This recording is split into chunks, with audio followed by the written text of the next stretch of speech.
You will hear part of a lecture to students of architecture about the design of a public building. First, you have some time to look at questions 31 to 40.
Now listen carefully and answer questions 31 to 40.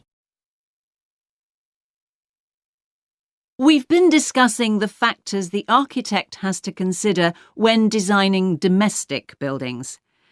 I'm going to move on now to consider the design of public buildings, and I'll illustrate this by referring to the new Taylor Concert Hall that's recently been completed here in the city. So, as with a domestic building, when designing a public building, an architect needs to consider the function of the building.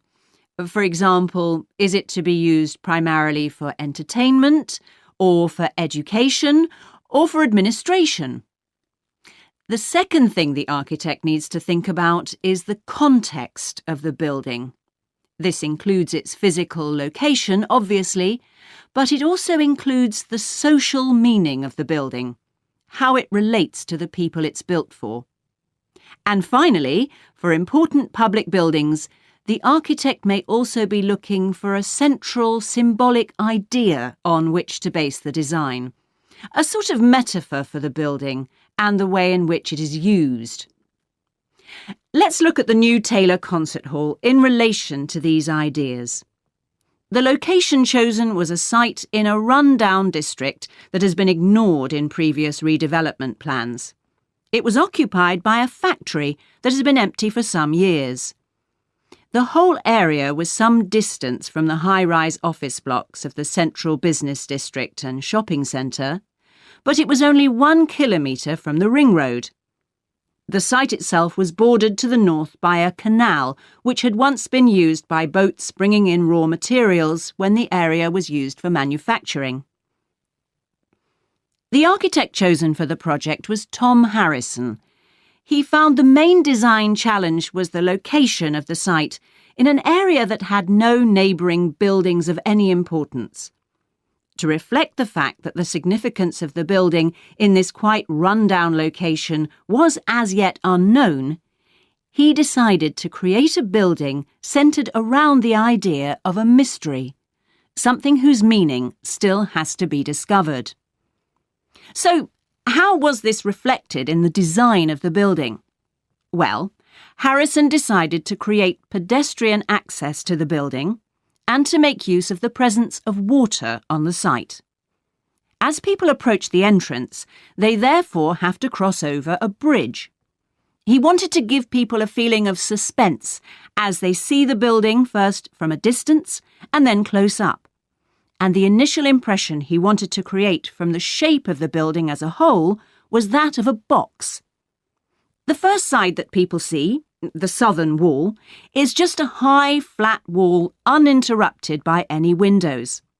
This might sound off-putting, but it supports Harrison's concept of the building, that the person approaching is intrigued and wonders what will be inside. And this flat wall also has another purpose.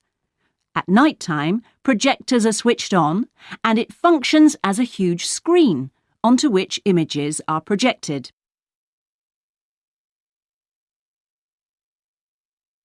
The auditorium itself seats 1,500 people. The floors supported by 10 massive pads. These are constructed from rubber and so are able to absorb any vibrations from outside and prevent them from affecting the auditorium. The walls are made of several layers of honey-coloured wood, all sourced from local beech trees.